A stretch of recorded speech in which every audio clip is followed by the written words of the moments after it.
ચલો મિત્રો, હવે આપણે આપણો લેક્ચર શરૂ કરી રહ્યા છીએ. અહીંયા ધ્યાન રાખજો બધા. ટોટલ 571 ક્વેશ્ચન્સ છે જે હું અહીંયા તમને સોલ્વ કરાવી રહ્યો છું. એટલે આપણા બધા જ લેક્ચર તમે જોતા રહેજો.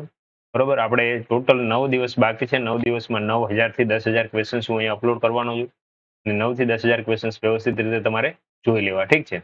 હવે જો ભારત અહીંયા આપણે બાળ મનોવિજ્ઞાન, તો મિત્રો બધા લોકોને તમે આ ચેનલ સબસ્ક્રાઇબ કરી લેજો. અમારા લેક્ચર ઘણી બધી ચેનલો ઉપર ચાલુ છે. અહીંયાથી તમે જો અમારું પ્લેલિસ્ટ જોવા માંગતા હોય તો એ નીચે જઈ અને ચેનલને સબસ્ક્રાઇબ કરી અને પ્લેલિસ્ટ ઉપર જાઓ એટલે તમને ટોટલી આખું પ્લેલિસ્ટ લેસન સિરીઝનું જોવા મળશે. અહીંયા આપણે ટેટ સિરીઝ, ટાટ સિરીઝ કે એચ ટાટ એના માટે આ જે લેક્ચર જરૂર પડશે, અને નેટ સેટની જે એક્ઝામ આવે છે એમાં આ જરૂર પડશે. જી સેટમાં પણ આ વિષયની જરૂર છે એવા એમસીક્યુ હું અહીંયા રજૂ કરી રહ્યો છું. એટલે જી સેટની જે લોકો એક્ઝામ આપવાના છે એ પણ આમાંથી તૈયારી કરી શકો છો. ચલો, આજે ટોટલ 571 એમસીક્યુ નો આ લેક્ચર બનાવવાનો છે. લાંબો છે થોડો. મિત્રો બધા જ લેક્ચર જોજો, કારણ કે એક પણ એમસીક્યુ રહી ન જાય, એ ખાસ જરૂરી છે. હવે અહીંયા આપણો પહેલો ક્વેશ્ચન છે, ભારતીય સંસ્કૃતિની શિક્ષણની શરૂઆત ક્યારથી કરવામાં આવી? જો ભારતની અંદર આપણે શિક્ષણની શરૂઆત કેટલા વર્ષ પહેલા અથવા ક્યારથી કરવામાં આવી હતી? તો ઈસવીસન પૂર્વે લગભગ 4000 વર્ષ પહેલા આપણે ભારતીય સંસ્કૃતિ શિક્ષણની શું થઈ જાય હતી? શરૂઆત થઈ ચૂકી હતી. હવે જો વેદકાલીન યુગની સમાપ્તિનો ગાળો કયો છે? તો કે વેદકાલીન યુગ જે હતો ઈસવીસન પૂર્વે 1400 વર્ષ પહેલા શું હતો? ખાલી થયું, ખતમ થઈ ગયો હતો. બરોબર, એટલે મતલબ પૂરો થયો હતો, એટલે એ સમયગાળો હતો. નંબર 3 નંબરનો એમસીક્યુ છે કે વેદકાલીન યુગ પછી કયા યુગની શરૂઆત? જો વેદકાલીન યુગ પૂરો થાય તો પછી કયો આવે? ઉત્તર વૈદિક આવે. વૈદિક પૂરો થાય એટલે કયો ચાલુ થતો હતો? ઉત્તર વૈદિક યુગ ચાલુ થયો હતો. ઉત્તર વૈદિક યુગ જે ચાલુ થયો હતો એ લગભગ 800 વર્ષ સુધીનો હતો. કેટલા વર્ષનો? એટલે કે અહીંયા એના પછીનો ક્વેશ્ચન છે, જો ઉત્તર વૈદિક યુગ કેટલા વર્ષનો હતો? તો કેટલા વર્ષનો છે? 800 વર્ષનો. બરોબર. થોડીક સ્પીડ એટલા માટે છે કે મિત્રો, કારણ કે આપણે ટોટલ 571 ક્વેશ્ચન સોલ્વ કરવાના છે, એટલે થોડી સ્પીડમાં આપણે સોલ્વ કરતા રહીશું. ધીમે પણ કરી. ઉત્તર વૈદિક યુગની શરૂઆત ક્યારથી થઈ? હવે જો ઉત્તર વૈદિક યુગની શરૂઆત ક્યારથી થઈ? તો કે 1400 ની સાલમાં વૈદિક પૂરો થાય. વૈદિક પૂરો થાય પછી જ ઉત્તર વેદ ચાલુ થાય. તો કે 1400 ની અંદર ઉત્તર વેદની શું થઈ જાય? શરૂઆત થઈ જાય. ઉત્તર વેદ યુગ જે છે તો વૈદિક યુગ, બરોબર. ઉત્તર વૈદિક યુગ ક્યારે સમાપ્ત થયો? તો કે અહીંયા 1400 જો ચાલુ થયો હોય, 800 વર્ષ હાલ્યો હોય, તો કે 1400 માંથી 800 બાદ કરી દે એટલે કે 600 વર્ષ જેવો ગાળો હોય, એટલા ગાળાની અંદર એ શું હોય? ચાલ્યો હોય. તો કે વધ્યા કેટલા હોય? 600 વર્ષ પહેલા પૂરો થઈ ગયો છે ઈસવીસન પૂર્વ. નીચેના પૈકી ઉત્તર વૈદિક યુગનો સમયગાળો કયો? હવે જો 1400 થી તો ચાલુ થયું, તો તમને ખબર છે 1400 થી ચાલુ થયું, 600 એ શું થયું? પૂરું થયું. તો કે 1400 થી 600 નો ગાળો આવતો હોય એ જ હોય. કેવો હોય? 1400 થી 600. ઉત્તર વૈદિક યુગને બીજા કયા નામે ઓળખવામાં આવે છે? જો આ બહુ મહત્વનું છે કે ઉત્તર વૈદિક યુગ જે હતો એને બીજા કયા કયા નામથી ઓળખવામાં આવે છે? તો એને અલગ અલગ નામથી. તો કે એને કયા નામથી? તો કે બ્રાહ્મણ યુગ, ઉપનિષદ યુગ અને પ્રાચીન યુગ, કે પછી આ બંને યુગ તરીકે ઓળખવામાં આવે છે, એવું તમને પૂછવામાં આવેલું છે. બરોબર. તો કે અહીંયા આપણે જયારે વાત કરીએ તો કે એ અને બી, કે બ્રાહ્મણ યુગ અને ઉપનિષદ યુગ તરીકે ઓળખવામાં આવે, પ્રાચીન યુગ તરીકે ઓળખવામાં આવે. કારણ કે પ્રાચીન યુગની શરૂઆત ઈસવીસન પૂર્વે 2000 વર્ષ પહેલાનું જે છે એને આપણે પ્રાચીન યુગ તરીકે લઈએ છીએ. ઠીક છે. વેદ શબ્દ કઈ ધાતુ પરથી ઉતરે? વેદ એટલે શું હતું? વિદ પરથી ઉતરી આવેલો ધાતુ. આ આપણે કેળવણી ચેપ્ટર જયારે શીખ્યા ત્યારથી પણ અહીંયા આપણે આ પાઠ લઈ લીધેલો હતો. ઠીક છે. આગળ જઈએ. વેદનો અર્થ શું થાય એવું પૂછવામાં આવ્યું છે. શું છે વેદનો અર્થ? શું થાય? શું વચ્ચે ચાલુ થયું છે? ભાઈ બનતા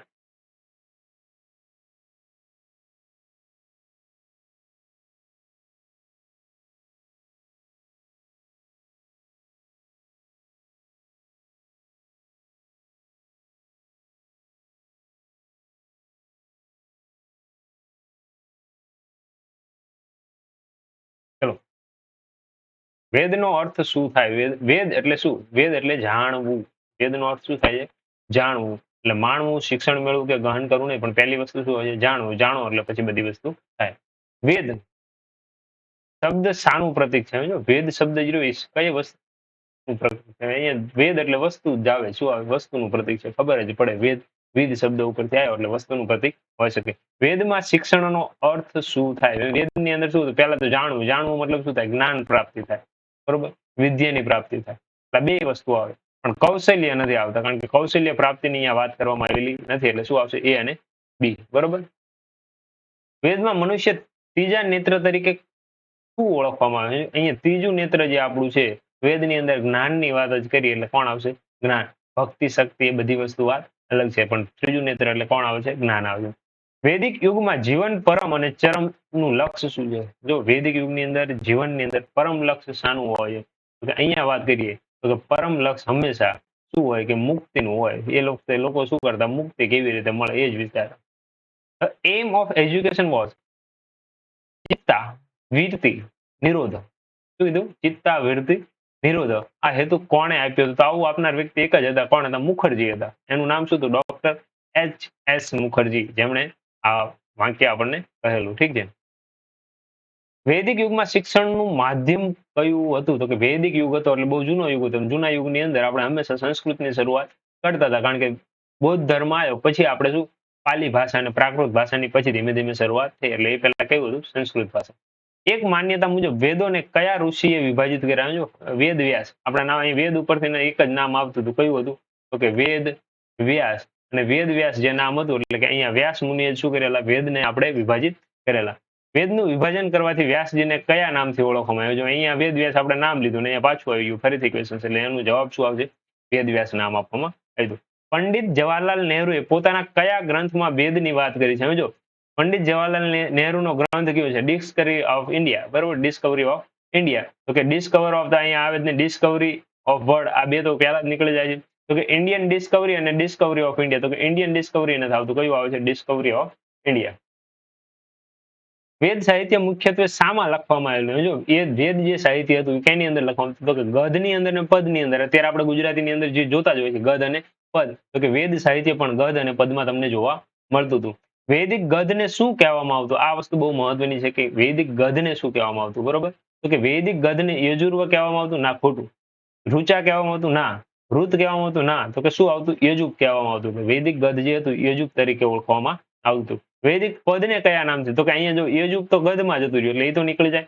યજુર્વેદ એ આને મળતું જ નથી આવતું. તો કે હવે પાછી આપણી પાસે રૂપા અને રુચા બે છે. તો કે રૂપા તો હોય જ ન શકે, વાંહે વધશે કોણ?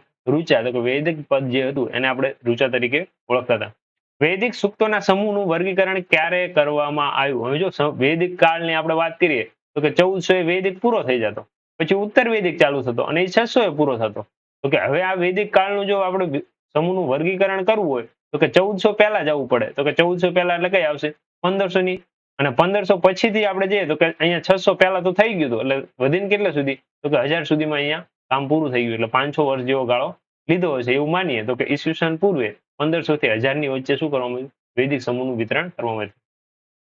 વેદોના મુખ્ય પ્રકાર કેટલા? હવે આ કોઈ શીખવવા જેવું નથી, કારણ કે આપણે અહીંયા 4 પ્રકાર છે તો આપણને બધાને આવડે છે: યજુર્વેદ, સામવેદ, અથર્વવેદ અને ઋગ્વેદ. ઠીક છે. વેદના પ્રકાર 4. બરોબર. હવે એના ઉપરથી આપણે જોવા જઈએ ને તો વેદાંગ કેટલા આપવામાં આવ્યા હતા? તો કે 6 વેદાંગ આપવામાં આવ્યા હતા. કેટલા વેદાંગ આપ્યા હતા? 6 વેદાંગ આપ્યા અને 108 જેટલા ઉપનિષદ આપણને આપ્યા હતા. બરોબર, એટલે આ વસ્તુ ધ્યાનમાં રાખવાની કે 4 વેદ, 6 એના વેદાંગ અને 108 જેટલા શું હતા? ઉપનિષદ. ચલો આપણે આગળ જોઈએ. જો અહીંયા આવી ગયું પાછો પ્રશ્ન, વેદાંગ કેટલા છે? વેદાંગ આપણા કેટલા છે? 6 છે. આવી ગયું. ઉપનિષદોની સંખ્યા કેટલી? 108. પુરાણોની સંખ્યા કેટલી? તો કે 18 પુરાણ છે આપણા. બરોબર, 18 પુરાણના નામ જોવો હોય તો જોઈ શકો છો, ન જોવો તો ચાલશે, પણ પુરાણ કેટલા છે આપણી પાસે? 18 છે. સૌથી પ્રાચીન અને મુખ્ય વેદ કયો છે? જો સૌથી જૂનો વેદ હોય ને તો એને આપણે ઋગ્વેદ તરીકે ઓળખીએ છીએ. બરોબર, સૌથી પ્રાચીન અને કયો છે? જૂનો વેદ, ઋગ્વેદ. બરોબર, એટલે સૌથી જૂનો. અહીંયા જો મહાન જ્ઞાનનો ભંડાર વેદ કયો છે? આ બંને એક જ છે તો કયો છે? એમાં ઋગ્વેદ જ આવે છે. મહાન જ્ઞાનનો ભંડાર પૂછે તો ભલે, અને સૌથી પ્રાચીન વેદ પૂછે તો પણ ભલે. વિશ્વનો સૌથી પ્રાચીનતમ સાહિત્ય ગ્રંથ, જો અહીંયા વાત ધ્યાન રાખજો, વિશ્વનો સૌથી પ્રાચીનતમ સાહિત્ય ગ્રંથ, તો કે એ કોણ આવશે? ઋગ્વેદ જ આવશે, કારણ કે પહેલી જ વાત અહીંયા ઋગ્વેદ થી ચાલુ થઈ હતી આપણે, કે જૂનો ગ્રંથ, મહાન ભંડાર અને સાહિત્ય ગ્રંથ કહીએ જૂનો, તો પણ એ કેવો છે? ઋગ્વેદ. યજ્ઞોના મંત્ર અને યજ્ઞ કરવાની રીત કયા વેદમાં આપવામાં આવેલી છે? જો યજ્ઞ વાત કરીએ તો ઋગ્વેદની અંદર આ વસ્તુ તમને નથી જોવા મળે. સામવેદની અંદર સંગીત છે એટલે અહીંયા જોવાનું. અથર્વવેદની અંદર શું છે? તો કે આપણી ક્રિયાઓ દર્શાવે. તો કે વાંહે વધુ કહ્યું તો કે યજુર્વેદ એક જ એવો વધે છે જ્યાં તમારે શું દેખાડવામાં આવેલી છે? તો કે આપણી બધે યજ્ઞ કરવાની રીતો અહીંયા દેખાડવામાં આવેલી છે. સામવેદને કઈ કલાનું વર્ણન છે? અહીંયા મેં હમણાં થોડી વાર પહેલા કહી દીધું, કઈ છે? સંગીત કલાનું. ઘર ગૃહસ્થી અને સુખ શાંતિના નિયમોનો સંવાદ ક્યાં કરવામાં આવ્યો? તો કે આ બધી વસ્તુ આપણને ક્યાં શીખવામાં આવી હતી? અથર્વવેદની અંદર. બરોબર, એટલે એ વસ્તુ અથર્વવેદની અંદર જતું રહેશે. પછી વૈદિક કાળમાં ઔષધિ શાસ્ત્રના શિક્ષણનો સમયગાળો કેટલો હતો? જો વૈદિક કાળની અંદર આપણે વાત કરીએ ને તો નાનપણની અંદર તમે ક્યારથી શિક્ષણ લેવા જઈ શકો તો કે એ સમયે 5 વર્ષનો ગાળો હતો, બરોબર. પછી આપણે બૌદ્ધ કાળ આવે, બૌદ્ધ કાળ જ્યારે આવશે ત્યારે એ કેટલા વર્ષનો થાય છે? 7 વર્ષનો કે 8 વર્ષનો સમથિંગ હોય છે. અને પછી અત્યારે આપણે હાલની અંદર કેટલા વર્ષનો ચાલે છે? 6 વર્ષ પછી વિદ્યાર્થીને આપણે શિક્ષણની અંદર લેવો એવો આવો રૂલ્સ આપણે દાખલ થઈ ચૂક્યો છે. ઉત્તર ભારતની કઈ સંસ્થા સૈનિક શિક્ષણનું મહત્વનું કેન્દ્ર હતી? ખાસ જોજો. કયું કેન્દ્ર કીધું છે? ઉત્તર ભારતની કઈ સંસ્થા? ઉત્તર ભારતની અંદર એક જ સંસ્થા છે, કઈ છે? તક્ષશિલા. બરોબર. તો કે તક્ષશિલા જે હતી કેવું હતું? સૈનિક શિક્ષણનું મહત્વનું કેન્દ્ર હતું, બરોબર. વૈદિક શિક્ષણ પ્રણાલીમાં વિદ્યાર્થીઓને કઈ રીતે શીખવવામાં આવતું? જો વૈદિકની અંદર ફક્ત એક જ વસ્તુ, લેખિત તો હતી નહીં, બરોબર, પ્રાયોગિક નથી. એટલે આ બે વસ્તુ તો જતું રહ્યું, લેખિક જતી રહી, પ્રાયોગિક જતી રહી. તો કે હવે વધુ ગયું તો કે મૌખિક વધે. તો કે મૌખિકની અંદર બે વસ્તુ હતી, સામૂહિક અને વ્યક્તિગત. હવે જો આપણું ગ્રંથને વારંવાર સાચવવા હોય, આગળ વધારવા હોય તો એ વ્યક્તિગત તમારે શું કરવું પડે? શીખવવું પડે. એટલે વ્યક્તિગત મૌખિક પદ્ધતિ ચાલતી હતી. કૃષિ વાણિજ્યના શિક્ષણનો ઉલ્લેખ કયા પુસ્તકમાં જોવા મળે છે? તો કે જો રાજ્ય શાસનની અંદર કૃષિનું વર્ણન હોય ને એટલે પહેલું ગયું બી જાય એટલે અહીંયા ડી ગયું. તો કે હવે વધુ ગયું રાજત રંગીણી અને એક શું કહ્યું છે? રાજત વર્ણી. હવે રાજવર્ણી એટલે કન્યા જેવું થઈ જાય તો કે આ તો આવતું નથી. એટલે કયું આવશે? રાજ તરંગીણી જે હશે એ આપણે જોવા જઈએ તો એ આપણો કૃષિ વાણિજ્ય શિક્ષણનો ઉલ્લેખ તમને જોવા મળે.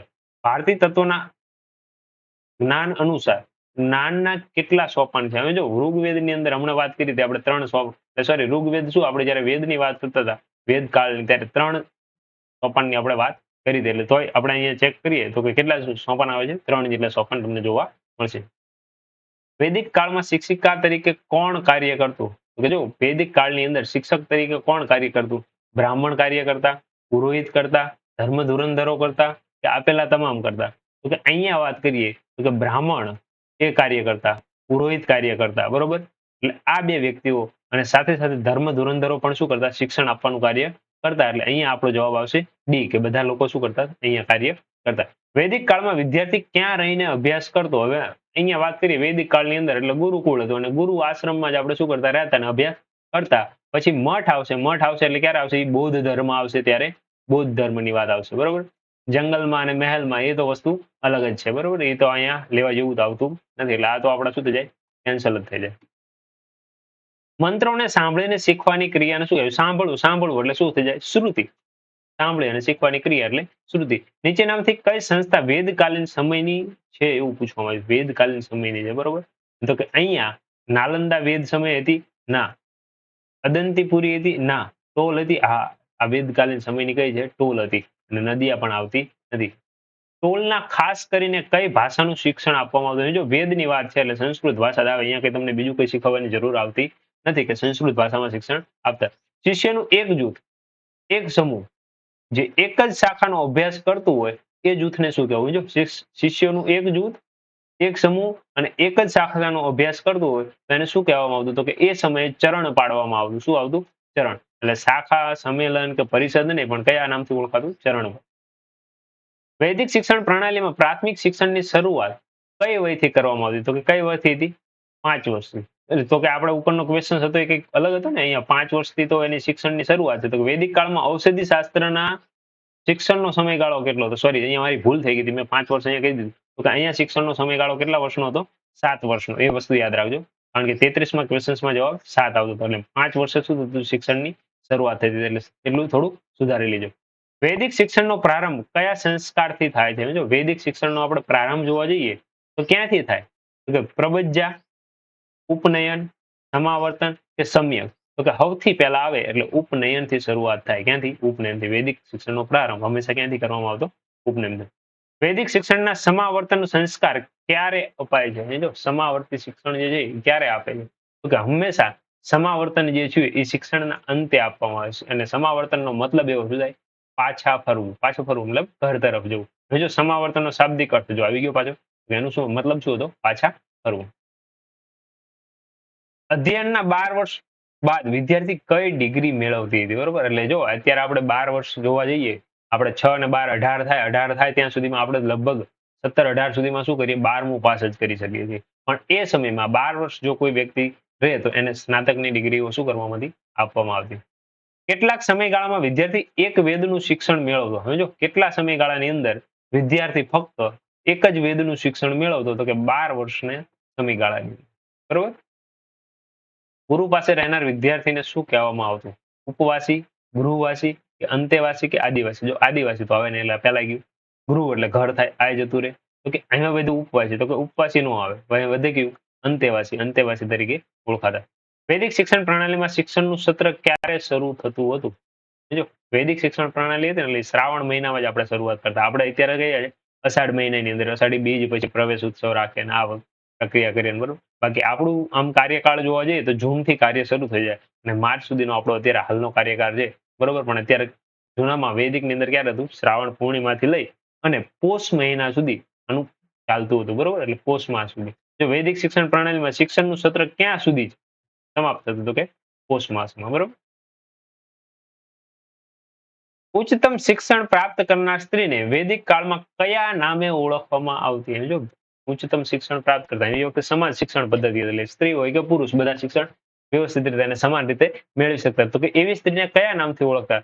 બ્રહ્મવાદિની, ઋષિકા કે દેવી? તો કે આ ત્રણ નામથી ઉચ્ચ શિક્ષણ પ્રાપ્ત કરે એને ઓળખવામાં આવતા. એટલે આપેલા તમામ. વૈદિક કાલીન સમય મુખ્ય શિક્ષણ પદ્ધતિ કેટલી હતી? જો વૈદિક કાલીન સમયની અંદર મુખ્ય શિક્ષણ પદ્ધતિ 2 જ હતી બરોબર. એટલે એમાં કઈ શીખવવા જેવું નથી. કારણ કે એક મૌખિક શિક્ષણ હતું અને એક કેવું હતું? ચિંતાત્મક શિક્ષણ. એની જ વાત આપણે અહીંયા કરી હતી. એટલે વૈદિક કાળની અંદર કેટલા શિક્ષણ હતા? મૌખિક અને ચિંતાત્મક. હવે જો એના પછીનું વૈદિક શિક્ષણ, વેદકાલીન શિક્ષણ પદ્ધતિ નીચેનામાંથી કઈ? તો કે અહીંયા મૌખિક અને ચિંતાત્મક. એટલે જવાબ શું આવશે? એ અને ડી. જો નીચે જ ક્વેશ્ચન એનો પૂછાઈ લીધો છે. એટલે આપણે બહુ જાજુ ગોતવા જેવું જોવું નથી. નીચેના પૈકી કઈ વિશિષ્ટતા વૈદિક શિક્ષણ પ્રણાલીની છે? તો ગુરુકુલમાં અભ્યાસ, બ્રહ્મચર્યનું પાલન અને ગુરુ સેવા અને આપેલા તમામ. તો કે અહીંયા વૈદિક શિક્ષણની અંદર આ ત્રણેય વસ્તુ હતું. ગુરુકુળનો અભ્યાસ હતું, બ્રહ્મચર્યનું પાલન હતું, ગુરુ સેવા હતી અને ડી એટલે કે આપેલા તમામ. એટલે આપણો જવાબ શું આવશે? આપેલા તમામ. વૈદિક શિક્ષણ પ્રણાલીના મુખ્ય ઉદ્દેશો નીચેના પૈકી કયા હતા? જો અહીંયા વાત કરીએ તો શું હતું? સામાજિક કુશળતાની પ્રાપ્તિ, વ્યક્તિગત વિકાસ, ચારિત્ર્ય ઘડતર, સામાજિક કુશળતાની પ્રાપ્તિ અને આપેલા તમામ. તો કે અહીંયા આપણે એવું કહી શકીએ કે આપેલા તમામ. શું કામ? કારણ કે અહીંયા દરેક વસ્તુનું ધ્યાન રાખવામાં આવતું હતું એટલા માટે. અને વ્યક્તિત્વના વિકાસની, સામાજિક કુશળતાની, ચારિત્ર્યના ઘડતરની. વૈદિક શિક્ષણ પ્રણાલીની લાક્ષણિકતા કઈ છે એવું કહે છે બરોબર. તો કે હંમેશા શરૂઆત ચાલુ થાય એટલે વ્યવહારિક લાક્ષણિકતા જ હોવી જોઈએ. વિવેચન આવવું જોઈએ, વ્યક્તિક આવવું જોઈએ બરોબર. એટલે આવી આપણી વિવેચન, વ્યવહારિક અને વ્યક્તિક તો કે આપેલા તમામ બની શકે બરોબર. એટલે જવાબ શું આવશે? આપેલા તમામ. વૈદિક યુગમાં નીચેના પૈકી કઈ સંસ્થાનમાં પુરાણ, કાનૂન, દર્શન જેવા વિષયો શીખવવામાં આવતા? સમજો વૈદિક યુગની અંદર કઈ સંસ્થામાં પુરાણ, કાનૂન અને દર્શન આના વિષયો શીખવામાં આવતા? જો કે મંદિરની અંદર આ વસ્તુ શીખવવામાં નથી આવતી બરોબર. ટોલની અંદર નથી, ચરણની અંદર નતું, પણ કોની અંદર હતું? બ્રાહ્મણીય વિદ્યાલયની અંદર આ વસ્તુ શીખવવામાં આવતી. એના પછી વાત કરીએ 60મો ક્વેશ્ચન. વૈદિક કાળમાં પુરુષોની સરખામણીમાં સ્ત્રીઓને શિક્ષણનો અધિકાર કેવો મળતો હતો? જો વૈદિક કાળની અંદર સમાજ હતું. હમણાં થોડી વાર પહેલા જ વાત કરી આપણે તો કે એને સમાન શિક્ષણ જ આપવામાં આવતું હતું સ્ત્રી અને પુરુષમાં. તો કે સ્ત્રી અને પુરુષનું જ્યારે સમાન શિક્ષણ વૈદિક કાળની અંદર હતું તો આ રદ ક્યારથી કરવામાં આવ્યું? તો કે ઈસવીસન પૂર્વે 200 વર્ષ પહેલા લગભગ આ શું કર્યું? આ શિક્ષણને રદ કરી દેવામાં આવ્યું હતું અને અહીંયા સ્ત્રી શિક્ષણ શું કરવામાં આવ્યું હતું? બંધ કરવામાં આવ્યું હતું બરોબર. જો અહીંયા બંધ ન કર્યું હોત તો સ્ત્રી અને પુરુષનું શિક્ષણ કન્ટિન્યુ એક સરખું ચાલતું રહ્યું હોત અને અહીંયા આપણે પાછું શું કર્યું? સમાન શિક્ષણનો અધિકાર દાખલ કર્યો. કયા વેદમાં કેટલાક સૂક્તો સ્ત્રીઓએ રચ્યા છે? કયા વેદની અંદર કેટલાક સૂક્તો સ્ત્રીઓ, સૂક્તો મતલબ શું? શ્લોકો કોને રચેલા છે? સ્ત્રીઓએ. તો કે આ વસ્તુ આપણે જૂના વેદની જ વાત આવે તો કે સૌથી પહેલા આવે એટલે ઋગ્વેદની જ આપણે શું કરીએ કે વાત કરી શકીએ કે ઋગ્વેદની અંદર શું સ્ત્રીઓએ સૂક્તો રચેલા છે. વૈદિક યુગની વિદુષી તરીકે કોને ઓળખવામાં આવે?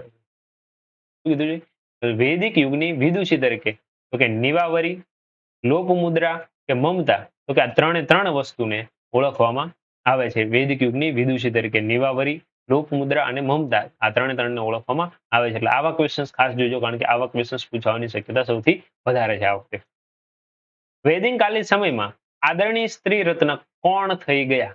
જો વૈદિક કાલીન સમયમાં પૂછ્યું તો કે કસ્તુરબા તો કે એ તો આપણા આધુનિક યુગના વ્યક્તિ છે. વિજયાલક્ષ્મી પંડિત એ આધુનિક યુગના. ઇન્દિરા ગાંધી તો કે એ આપણા આધુનિક યુગના જ કહી શકાય. બરોબર, કારણ કે એ બધા ગાંધી યુગ વખતના છે. બરોબર, તો કે હવે વધ્યું કોણ? તો કે લોપ મુદ્રા એક જ વધે છે, સ્ત્રી રત્ન, એ વૈદિક કાલની યુગના આપણે કહી શકીએ. બરોબર,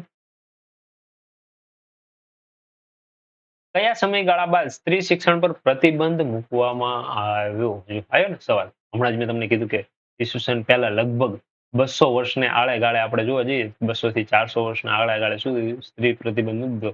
એટલે આપણો ઉત્તર વૈદિક જેવો પૂરો થાય છે અને તરત જ સ્ત્રી શિક્ષણ ઉપર શું કરવામાં આવે છે? પ્રતિબંધ. એટલે કે ઉત્તર વૈદિક આપણો પૂરો ક્યારે થાય છે? 600 વર્ષ પહેલા, ઈસવીસન પૂર્વે, અને 600 વર્ષ પછી લગભગ 200 વર્ષનો ગાળો કાઢતા લગભગ 400 વર્ષ, એટલે કે ઈસવીસન પૂર્વે 400 વર્ષના ગાળાની અંદર સ્ત્રી ઉપર શિક્ષણ ઉપર શું કરી દીધું? પ્રતિબંધ લગાવી દીધો. અને અહીંયા જ આપણી સૌથી મોટી મૂર્ખની અહીંયા શરૂઆત કહેવાય. બૌદ્ધ ધર્મના પ્રવર્તક તરીકે કોણ હતા? જો બૌદ્ધ ધર્મના પ્રવર્તક તરીકે કોણ હતા? તો કે બૌદ્ધ ધર્મ આપણે વાત કરીએ તો કે એની અંદર ગૌતમ બુદ્ધ આવે. એટલે મહાપ્રભુજી નથી, શંકરાચાર્ય નથી, વેદ વ્યાસ નથી. કોણ આવે છે? ગૌતમ બુદ્ધ. ગૌતમ બુદ્ધનું બચપણનું નામ શું હતું? તો કે એનું નામ સિદ્ધાર્થ હતું. ભગીરથે નતું, નરેન્દ્રનાથે નતું, પૃથ્વીરાજે નતું. કયું હતું? સિદ્ધાર્થ હતું. ગૌતમ બુદ્ધનો જન્મ ક્યાં થયો? કે સિદ્ધપુરની અંદર નતો થયો. સારનાથમાં સ્તૂપ આવેલો છે. બોધ ગયામાં એમને શું થયું? જ્ઞાન પ્રાપ્ત થયું. એટલે આ નો આવે. તો કે અહીંયા વધુ કયું? કપિલ વસ્તુની અંદર એમનો જન્મ થયો. બૌદ્ધ ધર્મના ગ્રંથો કયા નામે ઓળખાતા હતા? બરોબર, જો વેદ તરીકે તો ઓળખાતા નતા, ઉપનિષદ નતા, કારણ કે એ બધું વેદો સાથે જોડાયેલા હતા. તો કે વેદાંત તરીકે નો ઓળખાય, એ વેદો સાથે જોડાયેલા હતા. તો કે અહીંયા વધુ કોણ? તો કે ત્રિપટક તરીકે બૌદ્ધ ધર્મના ગ્રંથો ઓળખાતા હતા. બુદ્ધ વિચારસરણી મનુષ્યને શાનાથી છુટકારો મેળવવામાં આવે છે? બુદ્ધનું કામ જ એક હતું, શું? દુઃખથી છુટકારો. બસ. તો કે દુઃખથી છુટકારો આપણે મેળવી લઈએ તો કે લાલચ નીકળી જાય, મોહ નીકળી જાય અને લોભ નીકળી જાય. એટલે સૌથી પહેલું આપણે કહીએ કે એટલે કયું આવે? દુઃખ. દુઃખ શાના કારણે થાય? તો કે લાલચ, મોહ અને લોભના કારણે જે વસ્તુ પ્રાપ્ત ન થાય ત્યારે આપણને દુઃખ થાય. અને દુઃખ જો આપણે છુટકારો મેળવી લઈએ તો કે દરેક વસ્તુની અંદર તમને છુટકારો મળી જાય, એવું બુદ્ધ કહેતા હતા. બરોબર. ઈસુના જન્મ પૂર્વે 6ઠી સદીમાં ઉત્તર ભારતમાં કેટલા પ્રકારના રાજ્ય હતા? તો કે આપણે એ વખતે બે જ પ્રકારના રાજ્ય હતા. કેવા? એક તો લોકશાહી પ્રકારના અને એક કેવા હતા? ગણ રાજ્ય તરીકે. વધારે ભાગ આપણે કેવા હતા? ગણ રાજ્યો તમને જોવા મળે છે. ઉત્તર ભારતમાં જે રાજ્ય હતા તે કયા નામથી ઓળખાતા? ગણ રાજ્ય. અને એના માટે તમારે જોવું હોય તો કયું જોવાનું? મોહેન્જો દડો મૂવી જોઈ લેવાનું. જે ગણ રાજ્ય તરીકે આપણે વાત ઓલો પ્રધાન હતો એની વાત કરવાની. એટલે મોહેન્જો દડો તમે અહીંયા જોઈ શકો છો. બરાબર. ઈસુની જન્મ પૂર્વે 6ઠી સદીમાં ઉત્તર ભારતમાં આવેલા ગણ રાજ્યને યુગના કયા નામે જાણીતો થયો હતો? ઈસવીસન પૂર્વે 6ઠી સદીમાં ઉત્તર ભારતમાં આવેલો ગણ રાજ્યના કારણે યુગ કયા નામથી જાણીતો હતો? ગણ રાજ્ય યુગ તરીકે જાણી શકાય, કારણ કે ગણ રાજ્યના આધારે હતો. બાકી તો બીજું કોઈ જોવાને આવતું નથી. નીચેનામાંથી કોના ગણ રાજ્યો જાણીતા હતા? કયા કયા ગણ રાજ્યો? બરોબર, તો કે કટ, માલવ, લીછવી. તો કે આ ત્રણ જાણીતા હતા. બરોબર, એ ત્રણ શું હતા? ગણ રાજ્યો જ હતા. એટલે એ ત્રણ જાણીતા હતા. ઉત્તર ભારતના ગણ રાજ્યોમાં શાસનની કઈ પ્રણાલી તમને જોવા મળે છે? તો શાસનની પ્રણાલી ઉત્તર ભારતની અંદર જોવા જાવ ને તો મૂડીવાદી, સામ્યવાદી કે મિશ્ર તમને જોવા મળતી નથી, પણ એક પ્રકારે કેવી હતી? લોકશાહી પ્રકારની તમને જોવા મળતી. ગણ રાજ્યના યુગ બીજા કયા નામે ઓળખાતો હતો? જો અહીંયા વાત કરી, ગણ રાજ્યનો યુગ બીજા કયા નામે ઓળખાતો હતો? તો ગણ રાજ્યનો જે બીજો યુગ હતો એ લોકશાહી યુગ તરીકે તમે ઓળખતા હતા. બરોબર, કયા યુગ તરીકે? કારણ કે લોકશાહી તમને જોવા મળતી એટલે લોકશાહી યુગ તરીકે પણ એને ઓળખતા. બીજું કયું હતો? ગણ રાજ્યનો ગણ યુગ તરીકે પણ ઓળખવામાં આવતો હતો. બરોબર. ભગવાન બુદ્ધના મતે દુઃખથી છુટકારો મેળવવાનો માર્ગ કયા છે અને કેવી રીતના આપણે કહેતા? તો કે એના અષ્ટાંગ માર્ગની જ વાત કરવામાં આવી છે. એટલે અહીંયા ષષ્ટાંગ, પંચટાંગ કે દ્રિષ્ટાંગ આવતું નથી. કયું છે અષ્ટાંગમાં? ભગવાન બુદ્ધે માનવ જીવનનું અંતિમ ધ્યેયને શું ગણ્યું છે? ભગવાન બુદ્ધે માનવ જીવનનું અંતિમ ધ્યેય શું ગણ્યું છે? બરોબર, તો કે અંતિમ ધ્યેય હંમેશા શું હોવું જોઈએ? નિર્વાણ એટલે મોક્ષ. એટલે આપણું મૃત્યુ જે છે એને શું કીધું? એને અંતિમ ધ્યેય ગણવામાં આવેલું છે. એટલે અહીંયા મોક્ષ પ્રાપ્ત કરવું એવું કહેવામાં આવ્યું. બરોબર. ભગવાન બુદ્ધે જીવન અને ધ્યાન માટે અપનાવેલા માર્ગ કયા નામે ઓળખાતા? બરોબર, તો કે ઈ જો કયા નામથી? ઉત્તમ પથ ના, સતપથ ના, નિર્વાણ પથ ના. કયા નામથી? મધ્યમ પથના નામથી ઓળખાતા હતા. ભગવાન બુદ્ધે જીવન અને ધ્યાન માટે અપનાવેલો જે માર્ગ હતો એ મધ્યમ પથના નામથી ઓળખાતો હતો. બરોબર. બૌદ્ધ શિક્ષણ કઈ શિક્ષણ પ્રણાલી છે? તો એમાં જૈન નો આવે, ખ્રિસ્ત નો આવે. બરોબર, હવે સર્વધર્મ, અહીંયા સર્વધર્મ નતું આવતું. શું કામ? ખ્રિસ્ત કે જૈન ધર્મ તો હતા નહીં. એટલે સર્વધર્મ નીકળી ગયું તો કયું આવ્યું? બ્રાહ્મણીય. બરોબર? એટલે બ્રાહ્મણીય શિક્ષણ પ્રણાલી તમને જોવા મળે. મહાત્મા બુદ્ધની સમગ્ર સમાજ જીવન પર પ્રબળ અસર ઊભી થવાના કારણો શું હતા? એમનું વ્યક્તિત્વ જીવન, વિચારસરણી, તપ આચરણ કે આ તમામ? તો આ તમામ જ હતા. બરોબર? તમામના કારણે એ શું થતા હતા? બધા ઉપર તમને એમનું પ્રબળ અસર તમને ઊભી થતી જોવા મળે. વેદકાલીન સંસ્કૃતિને કઈ મર્યાદાએ પ્રજાને બૌદ્ધ માર્ગ સ્વીકારવા તૈયાર કર્યા? વેદકાલીન સંસ્કૃતિને કઈ મર્યાદાએ પ્રજાને બૌદ્ધ માર્ગ સ્વીકારવા તૈયાર કર્યા હતા? બરોબર? તો માનવીનું ગૌરવનું વિભાજન, રૂઢિતાઓનું વધુ પ્રાબલ્ય. તો કે અહીંયા વાત કરીએ તો કે માનવીનું ગૌરવ વિભાજન અને રૂઢિઓનું વધુ પ્રાબલ્ય, આ બધી બે વસ્તુ ઉપર હતું. એટલે વેદકાલીન સંસ્કૃતિ કઈ મર્યાદાને પ્રજાને બૌદ્ધ માર્ગે સ્વીકારવા તૈયાર કર્યા, જેના કારણે લોકો બૌદ્ધ માર્ગ અપનાવવા લાગ્યા હતા. બરોબર? બૌદ્ધકાલીન શિક્ષણ શાના ઉપર વધુ ભાર આપવામાં આવતો? જો અહીંયા ખાસ ધ્યાન રાખજો. તો કે એની અંદર નૈતિકતા અને ચારિત્ર્યની જ વાત કરવામાં આવી છે બૌદ્ધકાલીન શિક્ષણની અંદર. એટલે નૈતિકતા અને ચારિત્ર્ય, એટલે આપણો જવાબ શું આવશે? એ અને સી. બૌદ્ધકાલીન શિક્ષણ પ્રણાલીમાં વિદ્યાર્થીઓ ક્યાં રહીને શિક્ષણ મેળવતા? હમણાં આવી ગયું મઠમાં, ગુરુકુળ જતું રહ્યું. હવે કયું આવી ગયું? મઠ આવી ગયું. બૌદ્ધ ધર્મ ચાલુ થયો. એટલે બૌદ્ધકાલીન શિક્ષણ પ્રણાલીમાં ભાષાનું માધ્યમ કયું હતું? જો પહેલા સંસ્કૃત હતું, સંસ્કૃત પછી કયું આવ્યું? પાલી આવ્યું. કઈ ભાષા હતી? પાલી. બૌદ્ધકાલીન શિક્ષણના ઉદ્દેશ વેદકાલીન શિક્ષણના ઉદ્દેશ કરતા કઈ રીતે તમને અલગ પડતા જોવા મળે છે એવું પૂછવામાં? બૌદ્ધકાલીન શિક્ષણના ઉદ્દેશ વેદકાલીન શિક્ષણના ઉદ્દેશ કરતા કઈ રીતે અલગ કરતા? કારણ કે અહીંયા જે વાત હતી બૌદ્ધકાળની અંદર એ નૈતિકતા અને ચારિત્ર્ય ઉપર વધારે ભાર આપવામાં આવતો હતો. આધ્યાત્મિકતા ઉપર પણ ભાર આપવામાં આવતો હતો. કૃષિ ઉપર ભાર આપવામાં આવતો નતો. બરોબર? તો કે અહીંયા આપણે વાત કરીએ તો આપણી પાસે જવાબ શું બનશે? નૈતિકતા અને ચારિત્ર્ય ઉપર વધારે ભાર, આધ્યાત્મિકતા આપણે પછી આવતી હતી. એટલે અહીંયા ફક્ત એક જ જવાબ આવશે. કયો આવશે? નૈતિકતા અને ચારિત્ર્ય.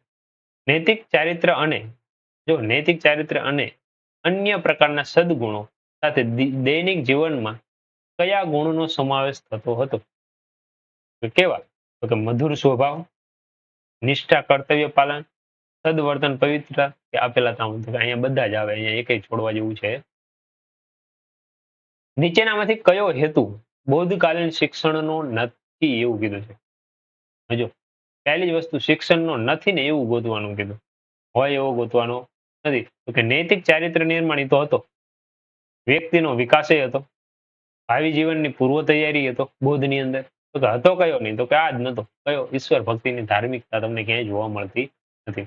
બૌદ્ધકાલીન શિક્ષણમાં વિદ્યાર્થીઓના કયા ગુણનો વિકાસ કરવો મુખ્ય હતો? કર્તવ્ય પાલન, સત્યવાદિતા કે ધર્માચરણ? બધા જ આવે યાર, એકય છોડવા જેવું નથી. બધી જ વસ્તુ અહીંયા લેવા જ જેવી છે. કારણ કે અહીંયા કોઈ છોડી શકાય એવું નથી. બરોબર? એટલે અહીંયા બધા જ આવતા હતા. બૌદ્ધકાલીન શિક્ષણ સંસ્થાઓની સ્થાપના શા માટે થઈ હતી? શા માટે? જો ધર્મના નિર્માણ માટે. ના, ધર્મનું નિર્માણ તો બૌદ્ધે શરૂ જ કરી દીધું. એટલે એ તો નીકળી ગયું. હવે શું આવ્યું? કે બૌદ્ધ ધર્મના પ્રચાર પ્રસાર માટે આ સાચું હતું. બૌદ્ધ ભિક્ષુકો તૈયાર કરવા માટે આ સાચું હતું. બરોબર? તો આપણો જવાબ શું આવશે? એ અને બી, કે બૌદ્ધ ભિક્ષુઓ તૈયાર કરવા અને બૌદ્ધ ધર્મના પ્રચાર કરવા માટે આ શું કરવામાં આવી? સંસ્થાઓ સ્થાપવામાં આવેલી. બૌદ્ધકાલીન સમયમાં વિદ્યાર્થીઓને જીવિકોપાર્જન માટે પ્રશિક્ષિત કરવામાં કયો હેતુ હતો? અહીંયા શું હતું? કે આવું કરવાનું કારણ એવું કે ભાવિ જીવનની શું કરી શકતા? પૂર્વ તૈયારી કરી શકે, આવનારા જીવન સાથે લડત લડી શકે, આગળ વધી શકે. એના માટે ભાવિ જીવનની પૂર્વ તૈયારી માટે વિદ્યાર્થીઓને જીવિકોપાર્જન માટે શું કરતા? પ્રશિક્ષિત કરતા. બૌદ્ધકાલીન શિક્ષણ પ્રણાલી કેટલા સ્તરોમાં વિભાજિત થયેલી હતી? આવું પૂછો. બૌદ્ધકાલીન શિક્ષણ પ્રણાલી જે આપણી હતી એ કેટલા સ્તરોમાં વિભાજિત થયેલી? તો કે 2 સ્તરોમાં. કયા કયા? તો કે પ્રાથમિક શિક્ષણ અને ઉચ્ચ શિક્ષણની અંદર આપણે શું કરેલું? એને વિભાજિત કરેલું. પછીનો ક્વેશ્ચન, બૌદ્ધકાલીન શિક્ષણ સ્તરો કયા કયા હતા? જો આવી ગયું પ્રાથમિક શિક્ષણ અને ઉચ્ચ શિક્ષણ. અહીંયા 2 જ વસ્તુ છે. એટલે અહીંયા બીજી કોઈ વસ્તુને આપણે મહત્વ આપતા નથી. બૌદ્ધ યુગમાં શિક્ષણના પ્રાથમિક અને સામાન્ય સ્તરમાં કેટલા વર્ષની ઉંમરે બાળકોને પ્રવેશ આપવામાં આવતો? પ્રાથમિકની અંદર કેટલા વર્ષે પ્રવેશ આપવામાં આવતો? બરોબર? તો કે અહીંયા જે મિનિમમ 7 વર્ષે બાળકને શું કરવામાં આવતો? પ્રવેશ આપવામાં આવતો હતો. બરોબર? એટલે એ વસ્તુ ખાસ ધ્યાન રાખજો. સોરી 8 વર્ષે, 7 નહીં પણ કેટલા વર્ષે? 8 વર્ષે પ્રવેશ આપવામાં આવતો. જ્યારે વેદ યુગની અંદર કેટલા વર્ષે હતો? 5 વર્ષે હતો. વેદ યુગનું ભણતર કેટલા વર્ષનું હતું? તો કે 12 વર્ષનું હતું. બરોબર? અને અહીંયા આપણે ભણતરની વાત કરીએ એ આપણે જોઈશું આગળ કે કેટલા વર્ષ સુધી ચાલુ. 8 વર્ષે તો એને શું કરવામાં આવતો? ખાલી પ્રવેશ આપવામાં આવતો. મોટોમાં ઉચ્ચતરનું શિક્ષણ મેળવવા દુનિયાના કયા દેશના વિદ્યાર્થીઓ આવતા? તો કે કોરિયા, તિબેટ, ચીન, આ બધા જ આવતા હતા. કોઈ બાકી નતા રહેતા. એ મઠોની અંદર શું થાય? બૌદ્ધિક શિક્ષણ મેળવવા માટે બધા લોકો અહીંયા આવતા હતા. બૌદ્ધ શિક્ષણના મુખ્ય કેન્દ્રો કયા હતા? તો બૌદ્ધકાલીન શિક્ષણ સંસ્થાઓ કે સંઘ? કે શિક્ષણ સંસ્થાઓની વાત તો પછી આવે પણ શરૂઆત ક્યાંથી હતી? સંઘથી. એટલે મુખ્ય કેન્દ્રો કયા હતા? સંઘ હતા. બૌદ્ધ કાળમાં યજ્ઞનું સ્થાન કોણે લીધું હતું? સંઘે લીધું હતું? ધાર્મિક સંસ્થાઓએ લીધું હતું? કે એ અને બી બંને લીધું હતું? કે આમાંથી એક પણ નહીં? કોણે લીધું હતું? કે બૌદ્ધ કાળની અંદર યજ્ઞનું સ્થાન સંઘે લીધું હતું. કોને લીધું હતું? સંઘે. ધાર્મિક સંસ્થાઓ દ્વારા આપવામાં આવતું હતું. બૌદ્ધ કાળમાં બધા જ પ્રકારનું શિક્ષણ કોણ આપતું? ધર્મગુરુઓ આપતા? બૌદ્ધ ધર્મના વડાઓ આપતા? શ્રમણો આપતા? બ્રાહ્મણો આપતા? તો કે બધા જ પ્રકારનું શિક્ષણ આપવા વાળો વ્યક્તિ શ્રમણ તરીકે ઓળખાતો હતો. કયા? શ્રમણો તરીકે ઓળખાતો. એટલે એ લોકો બધા જ પ્રકારનું શિક્ષણ. બૌદ્ધકાળ દરમિયાન પ્રાથમિક શિક્ષણ અંતર્ગત આપવામાં આવતી વિદ્યાઓમાં કોનો સમાવેશ થતો હતો? સમજો. બૌદ્ધકાળ દરમિયાન પ્રાથમિક શિક્ષણ અંતર્ગત આપવામાં આવતી વિદ્યામાં કોનો સમાવેશ થતો હતો? તો કે ચિકિત્સા વિદ્યા, દેવ વિદ્યા, શિલ્પ વિદ્યા. તો કે આ બધી જ વિદ્યાનો શું કરવામાં આવતો? સમાવેશ કરતો હતો. બરોબર. એટલે બૌદ્ધકાળની અંદર ચિકિત્સા વિદ્યા, દેવ વિદ્યા, શિલ્પ વિદ્યા બધી આપવામાં આવે.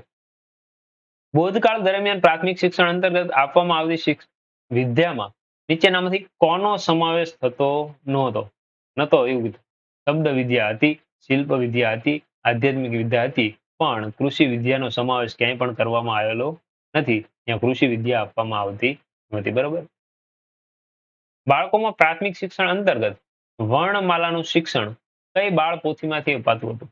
જો બાળકોમાં બૌદ્ધ કાળમાં પ્રાથમિક શિક્ષણ અંતર્ગત વર્ણમાલાનું શિક્ષણ કઈ બાળપોથીમાંથી આપતા?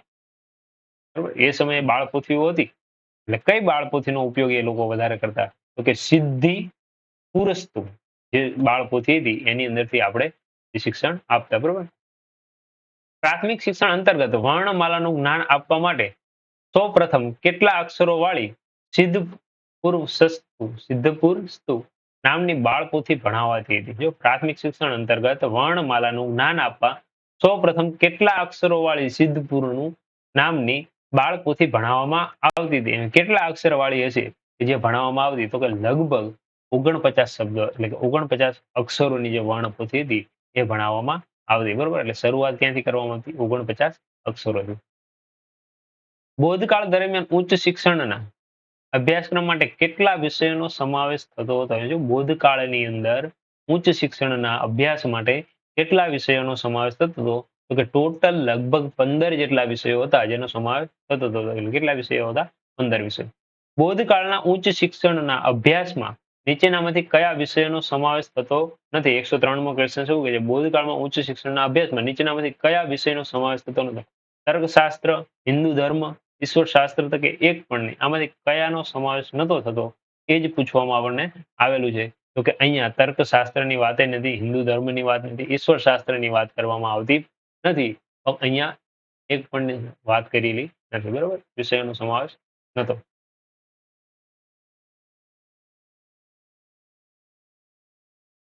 સમાવેશ નથી એવું કીધું ને, તો કે આ બધી વસ્તુનો સમાવેશ ઓલરેડી કરેલો હતો. બરોબર. એટલે ધ્યાન રાખજો. તર્કશાસ્ત્ર, હિન્દુ ધર્મ અને ઈશ્વર શાસ્ત્રનો સમાવેશ હતો. એટલે ન હોય એવું કેવું? તો કે એક પણ નહીં. આ બધા હતા જ તે.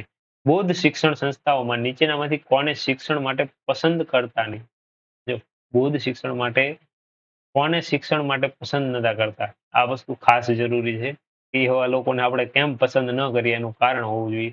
તો કે જો માતા પિતાની આજ્ઞા ન લીધી હોય તો કે આવા લોકોને ક્યારેય શિક્ષણ આપતા નહીં. શું કામ? કારણ કે તમે તમારી માતા પિતાની આજ્ઞા વગર અહીંયા આવો એ યોગ્ય નથી. માતા પિતાની આજ્ઞા રાજ્ય તરફથી દંડ થયો હોય એને પણ નતા લેતા. બરોબર.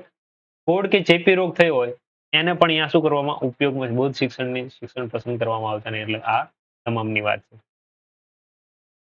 ડોક્ટર એ FEK ના મત અનુસાર બૌદ્ધ કાળમાં વિદ્યા પ્રારંભ કરવાની ઉંમર કેટલા વર્ષની હતી? જો ડોક્ટર FEK ના મત અનુસાર બૌદ્ધ વિદ્યા પ્રાપ્ત કરવાની ઉંમર કેટલા વર્ષની હતી? તો હમણાં આપણે થોડા ટાઈમ પહેલા જોઈ લીધું હતું કેટલા વર્ષની હતી કે 8 વર્ષની ઉંમરે બૌદ્ધની શિક્ષણની અંદર તમે એન્ટ્રી કરી શકતા હતા. બૌદ્ધ કાળમાં વિદ્યા પ્રારંભ કરવા માટે પ્રવેશ સમયે કયો સંસ્કાર આપવામાં આવે? સંસ્કાર યોજાતો સોરી વિદ્યા પ્રારંભ માટે કયો પ્રવેશ સંસ્કાર યોજવાતો? બરોબર એટલે અહીંયા વાત કરી હતી તો કે અહીંયા વાત કરીએ તો કે અહીંયા ઓબજ્જા નામનો જે પ્રવેશ સમય હતો એ ઉજવવામાં આવતો. બરોબર એ સંસ્કાર યોજાતો. ઓબજ્જા સંસ્કારનો અર્થ શું થાય?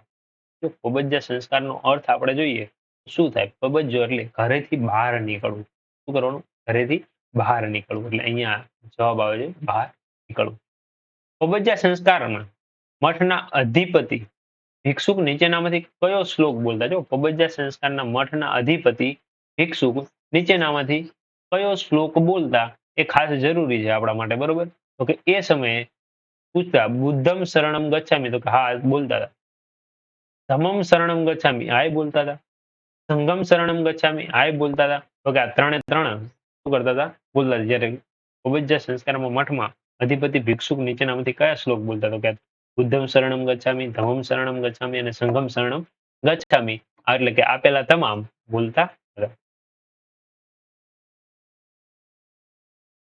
109 કહ્યું છે વિનય પિટકમાં ઓબજ્જા સંસ્કાર વર્ણમાં નીચેનામાંથી શેનો સમાવેશ કરવામાં આવે છે? જો વિનય પિટકના ઓબજ્જા સંસ્કારના વર્ણના નીચેનામાંથી કોનો સમાવેશ કરવામાં આવે છે એવું તમને પૂછવામાં આવેલું છે. તો કે વિદ્યાર્થીને મુંડન કરાવતો આ બૌદ્ધ ધર્મની અંદર મુંડન ફરજિયાત હતું. પીળા વસ્ત્ર ધારણ કરતા આ ફરજિયાત હતું. મઠના ભિક્ષકોને શરણે માથું ટેકવાનું આ ફરજિયાત હતું. કે આ ત્રણેય વસ્તુ ફરજિયાત હતી એટલે શું હતું? આપેલા તમામ. ઓબજ્જા સંસ્કાર બાદ ભિક્ષુક દ્વારા કયા નિયમોનું પાલન આદેશ અપાતો? જો ઓબજ્જા સંસ્કારના ભિક્ષુકો માટે આપણે વાત કરીએ કયા નિયમોના પાલનનો આદેશ અપાવતો? કે જીવ હત્યા ન કરવી, અસત્ય ન બોલવું, અપ્રમાણિકતાથી દૂર રહેવું. તો અહીંયા બધી જ વસ્તુ એવી છે કે બધાનું પાલન તમારે કરવાનું. એટલે જીવ હત્યા ન કરવી, અસત્ય ન બોલવું, અપ્રમાણિકતાથી દૂર રહેવું ને આપેલા તમામ. ઓબજ્જા સંસ્કારમાં મઠના અધિપતિ ભિક્ષુક દ્વારા કુલ કેટલા આદેશો અપાતા? જો ઓબજ્જા અધિકારની અંદર કેટલા આદેશો આપવામાં આવતા? ખાસ કરી તો કે એવા 10 આદેશો હતા. એ શું કરતા હતા? ઓબજ્જા મઠના અધિપતિ ભિક્ષુકો દ્વારા કુલ 10 આદેશો આપતા.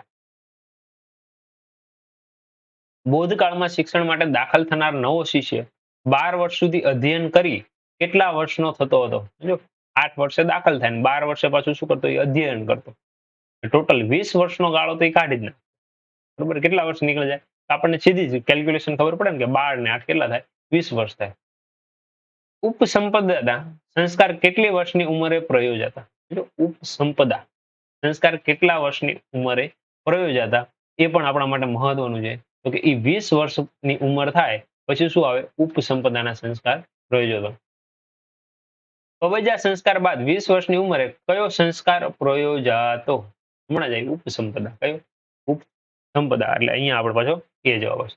ઉપસંપદા સંસ્કાર ઓછામાં ઓછા કેટલા પ્રતિષ્ઠિત ભિક્ષુકોની હાજરીમાં યોજાતા? સમજો અહીંયા ખાસ જરૂરી છે. કેટલા ભિક્ષુકોની હાજરીની અંદર શું ઉપસંપદા સંસ્કારનું આયોજન કરવામાં આવતું હતું? તો કે અહીંયા ટોટલ 10 એવા લોકો ભેગા કરતા અને એની વચ્ચે આ યોજવામાં આવતું. પરિપક્વ ભિક્ષુકને 116મો પરિપક્વ ભિક્ષુને નીચેનામાંથી કયો નિયમ પાળવો પડતો? એટલે પાળવો પડતો. જે પરિપક્વ ભિક્ષુ હોય એને કયો નિયમ પાળવામાં આવે? તો કે ભોજન માટે ભિક્ષા માંગવી ઓકે, સાદા વસ્ત્રો પહેરવા એ હતું, વૃક્ષ નીચે વસવું એ હતું. તો કે આ તમામ શું કરવાના? નિયમો પાળવા પડતા.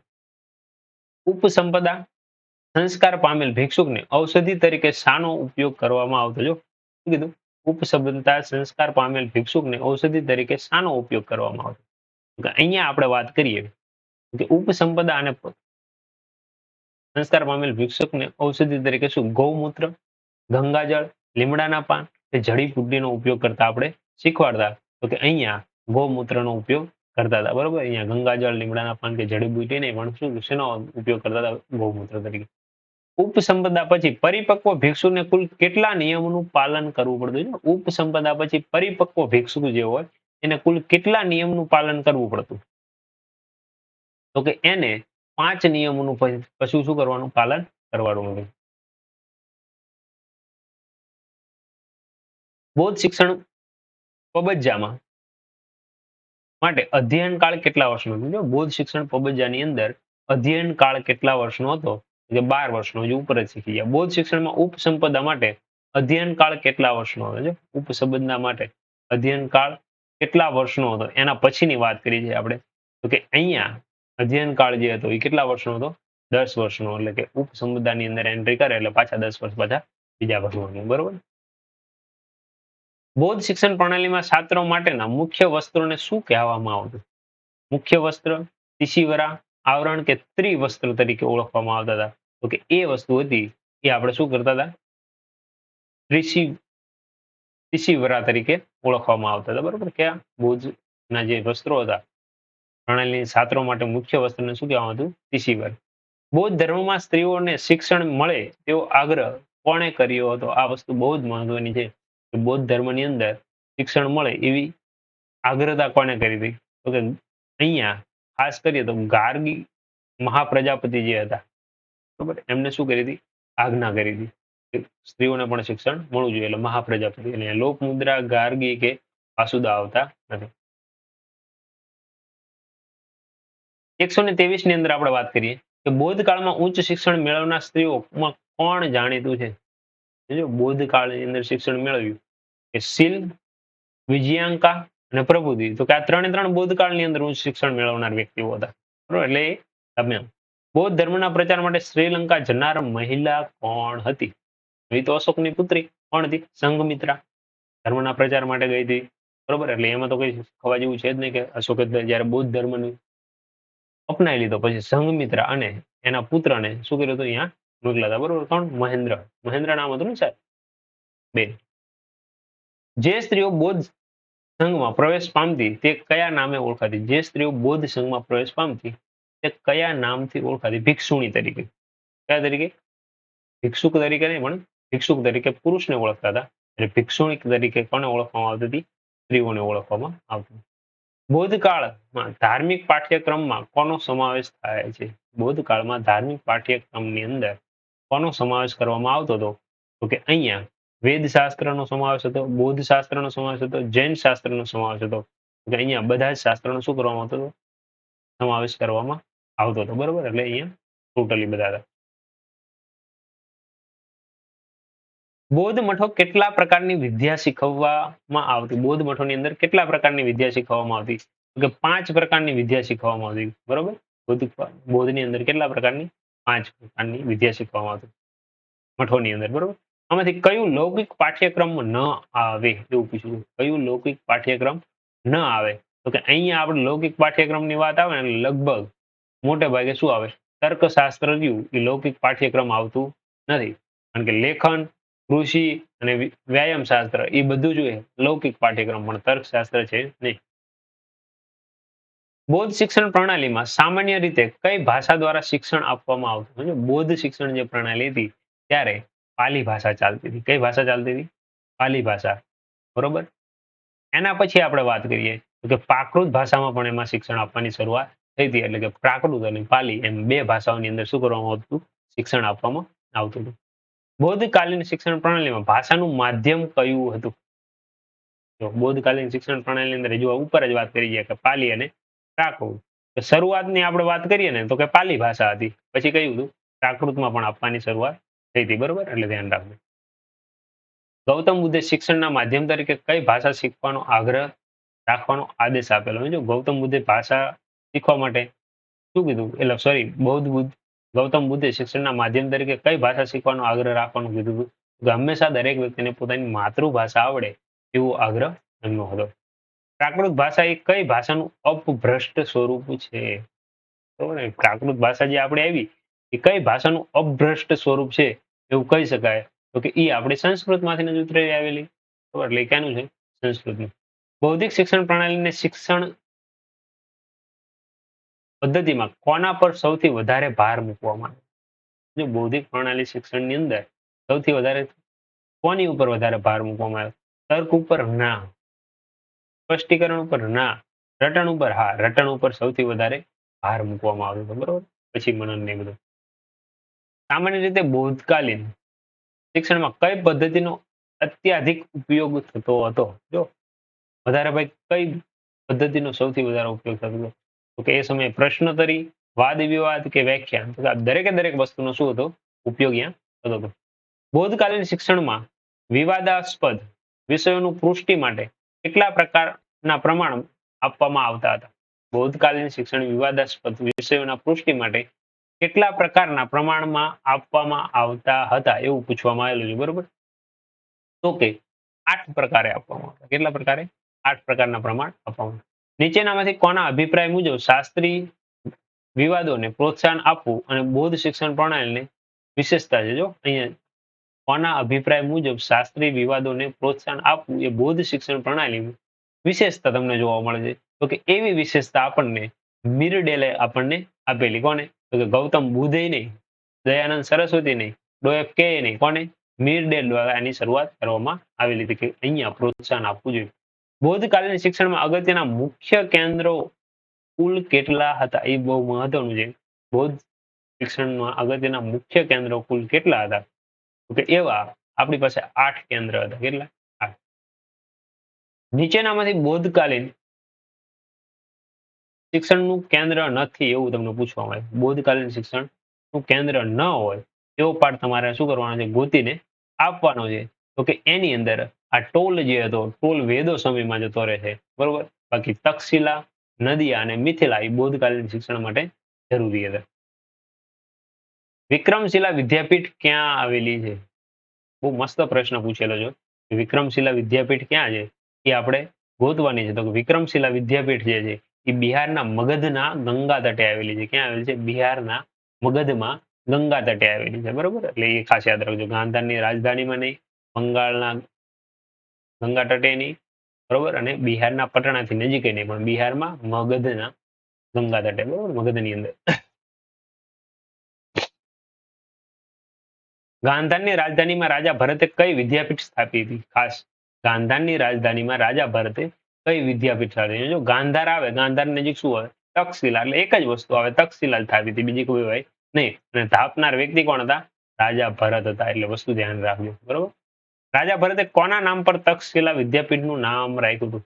જો તક્ષશિલા વિદ્યાપીઠનું નામ રાખ્યું અને કોના નામ ઉપરથી રાખ્યું હતું ભરતે, એ ખાસ મહત્વનું છે. તો કે એમને જે નામ રાખ્યું હતું પોતાના પુત્ર ઉપરથી એમ શું કર્યું હતું? નામ રાખ્યું હતું. બિહારના પટણાની નજીક કઈ વિદ્યાપીઠ આવેલી છે? બિહારની નજીકની વાત આવે તો બિહારની નજીક એક જ છે, નાલંદા. કઈ છે? નાલંદા. બ્રાહ્મણ યુગી શિક્ષણનું કેન્દ્ર કઈ વિદ્યાપીઠ છે એવું માનવામાં આવે છે? બ્રાહ્મણ યુગી શિક્ષણ જે છે એનું કેન્દ્ર કઈ વિદ્યાપીઠ હતી એવું પૂછવામાં આવ્યું હતું. તો કે નાલંદા એ બૌદ્ધની અંદર જતી રહે. વલ્લભી તો પછી થઈ, બરોબર. જગદલા ને, પણ મિથિલા જે હતી એ કેવી હતું? બ્રાહ્મણ યુગી. વલ્લભી વિદ્યાપીઠ ક્યાં આવેલી છે? આ બહુ મહત્વનો પ્રશ્ન છે આપણા માટે, બરોબર. અને આવો સવાલ આપણે પૂછાવો જ જોઈએ. શું કામ? કારણ કે વલ્લભી વિદ્યાપીઠ તો એક વસ્તુ આપણે જોઈએ એટલે ક્યાં જતી રહે? ગુજરાતની અંદર જતી રહે. પણ ગુજરાતની અંદર જો તમને સ્થળ આપી દીધું હોય તો ખાસ કરી સૌરાષ્ટ્રની અંદર છે, બરોબર. સ્થળ ન આપ્યું હોય તો સૌરાષ્ટ્ર ક્યાં છે? ગુજરાતની અંદર. એટલે બે આપણે કહી શકીએ. એટલે આપણું ક્યાં આવે છે? સૌરાષ્ટ્રની અંદર, બરોબર. વલ્લભી વિદ્યાપીઠનો સંપૂર્ણ નાશ ક્યારે થયો હતો? ખાસ કરીને વલ્લભી વિદ્યાપીઠ જે હતી એનો સંપૂર્ણ નાશ ક્યારે થયો હતો? તો કે 12મી સદીની અંદર એનો શું કરવામાં આવ્યો? નાશ કરવામાં આવ્યો. નાલંદા વિદ્યાપીઠે કેટલા સમય સુધી ભારતીય સંસ્કૃતિનું સંવર્ધન કર્યું? ઘણા સમય સુધી શું કર્યું હતું? એને જાળવી રાખ્યું હતું. પણ એ સમયગાળો આપણને કેટલો છે એવું પૂછવામાં આવ્યું. તો કે લગભગ 8 શતાબ્દી સુધી એને શું કર્યું હતું? જાળવી રાખ્યું. 8 શતાબ્દી સુધી આપણું સંસ્કૃતિનું સંવર્ધન એને જાળવી રાખ્યું હતું. કઈ નહીં? નાલંદા વિદ્યાપીઠે. બૌદ્ધ દર્શન અનુસાર મનુષ્ય નીચેનામાંથી શું છે? બૌદ્ધ દર્શન અનુસાર મનુષ્ય નીચેનામાંથી શું છે? જીવ, આત્મા, સંઘાત કે સંત? એવું તમને પૂછવામાં આવેલું હતું. તો કે અહીંયા બૌદ્ધ અનુસાર મનુષ્ય જીવ ન આવે. જીવ તો મનુષ્યની અંદર છે. આત્મા એટલે એ આપણો જીવ છે, એ ન આવે. તો કે એક વસ્તુ આવે, કઈ? સંઘાત. સંત એ આવતું નથી. વાત કરીએ બૌદ્ધ શિક્ષણ મેળવનાર વિદ્યાર્થી કયા નામે ઓળખાતો હતો? જો બૌદ્ધ શિક્ષણ મેળવે એને શ્રમણ, હા એ કહી શકાય. સામનેર એ કહી શકાય. નવ શિષ્ય એ કહી શકાય. તો કે આપેલા તમામ નામથી શું કરવામાં આવતા એને ઓળખવામાં આવતા. વૈદિક શિક્ષણ પ્રણાલી, માધ્યમ સંસ્કૃત. બૌદ્ધિક શિક્ષણ પ્રણાલી, એનું માધ્યમ કેવું હતું? તો કે અહીંયા હતું પાલી ભાષા. બરોબર.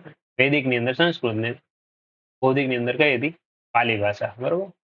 વૈદિક યુગ 1400 થી, જો વૈદિક યુગનું 1400 શું થઈ જાય? પૂરો થઈ જાય. જ્યારે ઉત્તર વૈદિક યુગ છે ઈસવીસન 600 શું થઈ જાય? પૂરો થઈ જાય છે.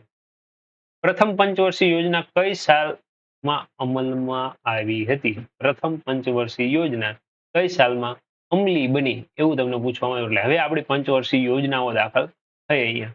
એટલે અહીંથી આપણું આધુનિક અને થોડું વાત કરીએ કે ગાંધી યુગની શરૂઆત અથવા તો આપણો જે દેશને આઝાદી મળવાનો સમયગાળો હતો એની અહીંયા વાત શરૂ થઈ જાય છે. બરોબર. તો કે પ્રથમ પંચવર્ષીય યોજના જે હતી આપણું ભારત આઝાદ થયા પછી 1951 ની અંદર લગભગ દાખલ થઈ હતી. એટલે 1951-52 નો ગાળો આપણે લઈએ. ભારતમાં રાષ્ટ્રીય આયોજન પંચની રચના ક્યારે થઈ? સમજો ભારતની અંદર રાષ્ટ્રીય આયોજન પંચની રચનાની વાત કરવામાં આવી. બરોબર. તો ભારતની અંદર રાષ્ટ્રીય આયોજન પંચ ક્યારે નીમવામાં આવ્યું? તો કે 1950 ની અંદર. અને અહીંયાથી રચના શરૂ થઈ હતી અને પછી આપણા પંચની આયોજન શરૂઆત કરવામાં આવી. બરોબર. કયા વર્ષમાં પંચવર્ષીય યોજનાને બદલે વાર્ષિક આયોજનો થયા હતા? સમજો કયા વર્ષમાં પંચવર્ષીય યોજનાને બદલે વાર્ષિક આયોજનો કરવામાં આવ્યા હતા? તો કે એવું 1966 અને 19 થી લઈ અને 1969 ની વચ્ચે આ કામ કરવામાં આવ્યું હતું. કારણ કે એ સમયે આપણે યુદ્ધનું લગભગ શાયદ વાતાવરણ હશે. આઝાદી પ્રાપ્ત થઈ ત્યારે ભારતમાં માધ્યમિક શાળાની સંખ્યા કેટલી હતી? તો આપણને જ્યારે આઝાદી મળી ત્યારે ભારતની અંદર મુખ્ય પ્રાથમિક શાળાઓ કેટલી હશે અંદાજિત? તો કે 5300 જેટલી પ્રાથમિક શાળાઓ હતી. ભારતમાં સૌપ્રથમ યુનિવર્સિટીની સ્થાપના કયા વર્ષની અંદર કરવામાં આવી હતી? ખાસ મહત્વનો પ્રશ્ન છે. તો કે યુનિવર્સિટીની સ્થાપના આપણે 1857 ની અંદર પ્રથમ સ્વતંત્ર સંગ્રામ થયો એની આજુબાજુમાં બરોબર કરવામાં આવેલી. વુડનો ખરીદો કયા વર્ષમાં પ્રગટ થયો હતો? જો વુડન ખરીદો જે આપણે વાત કરીએ બરોબર એ કયા વર્ષની અંદર પ્રગટ થયો? કે એ પ્રગટ થયો તો 1854 ની અંદર. વુડન ખરીદો ક્યારથી પ્રગટ થયો? 1854. વિવિધ લક્ષી શાળાઓ કયા વર્ષમાં થઈ હતી? જો વિવિધ લક્ષી શાળાઓ કયા વર્ષની અંદર થઈ હતી? તો કે એ જે વિવિધ લક્ષી શાળાઓ છે એ આપણી આઝાદી પછી 52-53 થી એની શરૂઆત કરવામાં આવી હતી. ભારત સૌપ્રથમ યુનિવર્સિટીની સ્થાપના ક્યાં અને ક્યાં થઈ હતી? જો ભારતમાં સૌપ્રથમ યુનિવર્સિટીની સ્થાપના ક્યાં ક્યાં થઈ હતી? મુંબઈમાં, હા એ વખતે થઈ હતી. મદ્રાસમાં થઈ હતી અને કલકત્તામાં થઈ હતી. એટલે ત્રણેય જગ્યાએ થઈ હતી. બરોબર. 1985-86 સુધી કોઠારી પંચે વિદ્યાર્થી દીઠ માધ્યમિક શિક્ષણ પાછળનું વાર્ષિક ખર્ચ કેટલું કરવાની ભલામણ કરી હતી? 1985-86 માં કોઠારી પંચે વિદ્યાર્થી દીઠ શિક્ષણ માટે વાર્ષિક ખર્ચ કેટલું કરવાની ભલામણ કરી હતી એવો સવાલ હતો. બરોબર. તો કે એ વખતે લગભગ 400-450 રૂપિયાની આજુબાજુ હતું. બરોબર. 400-450 થી ઉપર હતું અને 450 થી નીચે હતું. તો કે અહીંયા 500 ગયા, 345 ગયા. એટલે આપણી પાસે બે ઓપ્શન છે. કયા? 445 અને 443. જો કે જે ઓછું હશે એટલું જ હશે, એનાથી વધારે લગભગ હશે નહીં. એટલે 443.7 જેટલું કરવાની. નિમ્ન માધ્યમિક કક્ષાઓ કોઠારી પંચની દ્રષ્ટિએ ધંધાકીય શિક્ષણ લેતા વિદ્યાર્થીનું પ્રમાણ કેટલું હોવું જોઈએ એવું કીધું. નિમ્ન માધ્યમિક જે સંસ્થાઓ ચાલતી હોય અહીંયા આપણે વાત કરીએ ધંધાકીય શિક્ષણ લેતા હોય એવા વિદ્યાર્થી કેટલા હોવા જોઈએ? 20% વિદ્યાર્થી હોવા જોઈએ. ઉચ્ચ માધ્યમિક કક્ષાએ કોઠારી પંચની દ્રષ્ટિએ ધંધાકીય શિક્ષણ લેતા વિદ્યાર્થીઓનું પ્રમાણ કેટલું હોય છે? ઉચ્ચતર માધ્યમિકની અંદર આયા. બરોબર. જો નિમ્ન માધ્યમિકની અંદર 20% તો હોવા જ જોઈએ. પણ ઉચ્ચતર માધ્યમિકની અંદર જ્યારે એ પ્રવેશ કરે ત્યારે 50% વિદ્યાર્થી ધંધાર્થી હોવા જોઈએ. ધંધા વિશેનું શિક્ષણ લેતા. 7મી પંચવર્ષીય યોજનામાં માધ્યમિક શિક્ષણ પાછળ કેટલો ખર્ચ થયો હતો? જો 7મી પંચવર્ષીય યોજનામાં માધ્યમિક શિક્ષણ પાછળ કેટલો ખર્ચ કરવામાં આવ્યો એવું પૂછવામાં આવે છે. લગભગ 27.85 જેટલો ખર્ચ હતો. કેટલો? 27.85. 7મી પંચવર્ષીય યોજનાને અંતે તાલીમી શિક્ષકોની ટકાવારી લગભગ કેટલે સુધી પહોંચી હતી? જો 7મી પંચવર્ષીય યોજના જ્યારે ચાલતી હતી ત્યારે તાલીમી શિક્ષકોની વાત કરીએ તો કે 90% સુધી પહોંચાડી દીધી. કેટલી? 90% સુધી. કઈ શાળાઓ વિચાર માધ્યમિક શિક્ષણ પંચે આપ્યો હતો? કઈ શાળાનો વિચાર માધ્યમિક શિક્ષણ પંચે આપ્યો હતો? તો કે આ વાત કરીએ તો વિવિધ લક્ષી જે શાળાઓ ચાલુ થઈ હતી એનો વિચાર કોને આપ્યો હતો? માધ્યમિક શિક્ષણ પંચે આપણને આપ્યો હતો. કઈ? વિવિધ લક્ષી. કારણ કે બુનિયાદી શાળા તો કોણ હતી? ગાંધી સમયથી ચાલુ જ હતી. બરોબર, ગુરુકુળ તો જૂના છે. નિવાસી શાળાઓ ક્યારે શરૂ થઈ એ એક આપણને ખબર નથી. એટલે વિવિધ લક્ષી ની વાત કરીએ તો શિક્ષણ મંત્રી. ભારતીય શિક્ષણના ઇતિહાસમાં મેગ્ના કાર્ટા કયા પંચને કહેવામાં આવે છે? ખાસ યાદ રાખજો, મેગ્ના કાર્ટા બરોબર અથવા મેગ્ના કાર્ય કયા પંચને કહેવામાં આવે છે? એ બે વસ્તુ જરૂરી છે.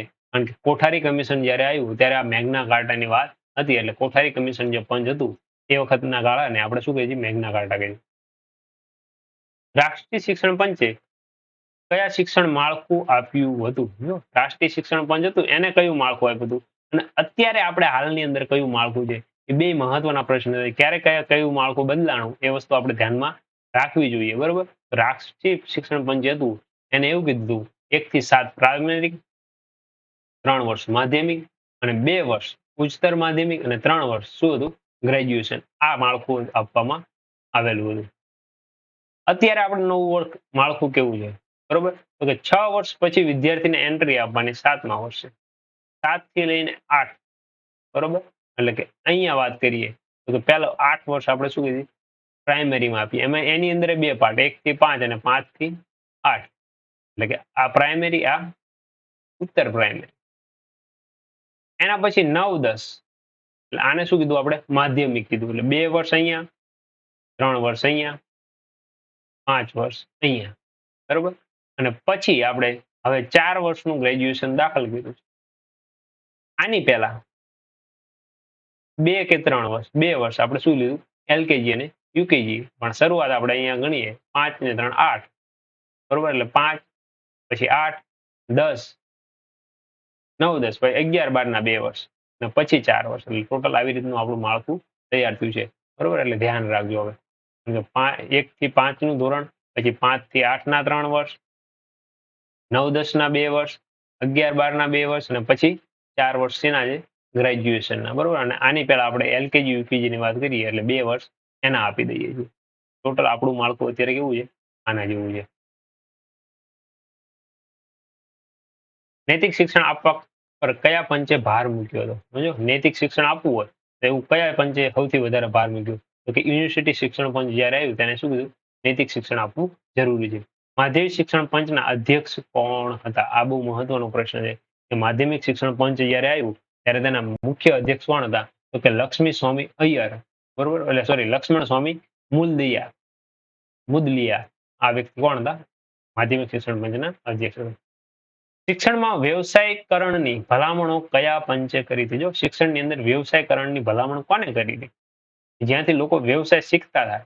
બરોબર, તો કે આવું કહેનાર વ્યક્તિ એક જ હતા, રાષ્ટ્રીય શિક્ષણ પંચ જ્યારે નિમાયું ત્યારે. બરોબર, રાષ્ટ્રીય શિક્ષણ નીતિની અમલ કઈ સાલથી થયો? જો રાષ્ટ્રીય શિક્ષણ નીતિનો અમલ કઈ સાલથી કરવામાં આવ્યો? તો કે 1986 થી રાષ્ટ્રીય શિક્ષણ નીતિનો અમલ થયો હતો. જો મિત્રો આ એમસીક્યુ કદાચ તમને ન સમજાય, ન આવડે તો આપણે આના જ્યાં લેક્ચર આવવાના છે એ તમે જોઈ લો. એ લેક્ચરની અંદર તમને આનો ડિટેલની માહિતી મળશે.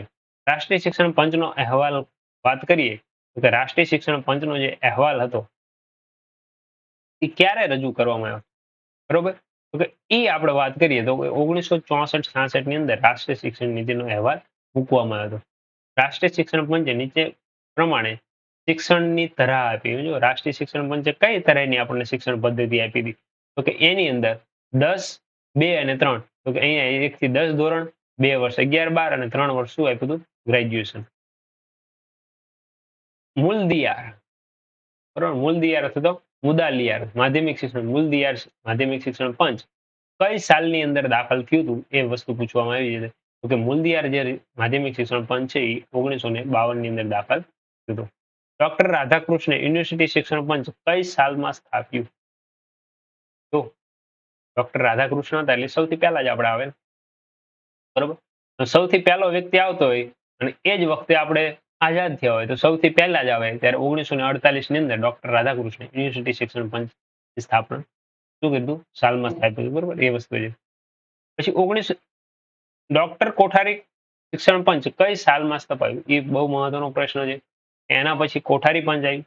તો કોઠારી પંચ ક્યારે સ્થાપવામાં આવ્યું? તો કે કોઠારી પંચ જે હતું એ 64 થી 66 એટલે કે 64 ના ગાળાની અંદર સ્થાપવામાં આવ્યું. યુનિવર્સિટી શિક્ષણ પંચના અધ્યક્ષનું નામ શું થયું? જો અહીંયા વાત પર ધ્યાન રાખજો. યુનિવર્સિટી અધ્યક્ષ પૂછાય છે. યુનિવર્સિટી શિક્ષણના અધ્યક્ષ એટલે કે યુનિવર્સિટી શિક્ષણ પંચની સ્થાપના 48 ની અંદર થતી અને ડોક્ટર સર્વપલ્લી રાધાકૃષ્ણન અંદરમાં હતી બરોબર. મુદાલિયર પંચે રાષ્ટ્રીય નિર્માણના પાયા તરીકે કઈ વાતને મહત્વતા આપી હતી? મુદાલિયર પંચે રાષ્ટ્રીય નિર્માણના પાયા તરીકે કઈ વાતને મહત્વતા આપી હતી એવું પૂછવામાં આવ્યું હતું બરોબર. તો કે એ વસ્તુ આપણે વાત કરીએ તો કે ચારિત્ર નિર્માણને વધારે મહત્વ આપ્યું હતું બરોબર મુદાલિયર પંચ દ્વારા. માધ્યમિક શાળાના શિક્ષકો તાલીમ આપવાની સર્વપ્રથમ સંસ્થા ક્યાં શરૂ કરવામાં આવી હતી? માધ્યમિક શાળામાં તાલીમ આપવાની શરૂઆત શિક્ષકોને સર્વપ્રથમ ક્યાં શરૂઆત કરવામાં આવી હતી એવું પૂછવામાં આવ્યું હતું બરોબર. તો કે એ વસ્તુ આપણે મદ્રાસની અંદર શરૂઆત કરી કે માધ્યમિક શિક્ષકોને શું કરવાની પહેલા તાલીમ આપો. માધ્યમિક શાળામાં શિક્ષકોને પૂર્વ સેવાકાલીન તાલીમ ક્યાં આપવામાં આવે છે? જો પૂર્વ સેવાકાલીન એ શિક્ષક બને એ પહેલા એને સેવા આપવી પડે અને એના માટે આપણે અત્યારે હંમેશા બીએડ કોલેજ બરોબર અને પીટીસી કોલેજ વધારે ભાગ આપણે કઈ લેવાની બીએડ કોલેજની વાત કરવાની આવે. એવી તાલીમ કે જે નોકરીમાં જોડાયા પછી લેવામાં આવતી બરોબર. એવી તાલીમ કે જે નોકરીમાં જોડાયા પછી લેવામાં આવતી તાલીમ. જો અંદર તમે જોડાઈ જાઓ પછી છે નોકરીમાં જોડાઓ પછીની વાત છે બરોબર. તો કે એ કેવી આવે સેવાકાલીન તાલીમ કહેવાય. યુનિવર્સિટી શિક્ષણ પંચનું કાર્યક્ષેત્ર કયું હતું? યુનિવર્સિટી શિક્ષણ પંચ જે હતો એનું કાર્યક્ષેત્રની વાત કરીએ તો યુનિવર્સિટી શિક્ષણ પંચનું કાર્ય ઉચ્ચ શિક્ષણનું હતું. કેવું હતું? ઉચ્ચ શિક્ષણ. યુનિવર્સિટી શિક્ષણ પંચે યુનિવર્સિટી શિક્ષણના પ્રવેશ માટે કઈ લાયકાત સૂચવી હતી? જો યુનિવર્સિટી શિક્ષણ એટલે ઉચ્ચ શિક્ષણ એટલે 11-12 ની વાત હતી એટલે ઇન્ટરમીડિયેટ ની લાયકાત એમને શું કરી હતી સૂચવી હતી. યુનિવર્સિટી શિક્ષણ પંચે સ્નાતકની પદવી મેળવવાનો સમયગાળો કેટલો રાખવા સૂચવ્યું હતું? જો 3 વર્ષ તો આપણો સમયગાળો ચાલતો હતો બરોબર એટલે એમાં 3 વર્ષ જ સૂચવવામાં આવ્યો. 12 પછીની વાત હતી બરોબર. યુનિવર્સિટી શિક્ષણ પંચે શિક્ષક પ્રશિક્ષણ કાર્યક્રમ સુધારવા કઈ મહત્વની ભલામણ કરી હતી? યુનિવર્સિટી શિક્ષણ પંચે શિક્ષણ પ્રશિક્ષણ કાર્યક્રમ સુધારવા માટે મહત્વની ભલામણ કઈ કરી હતી એ પૂછવામાં આવ્યું હતું. તો કે એમની મહત્વની ભલામણ જે હતી શું હતું?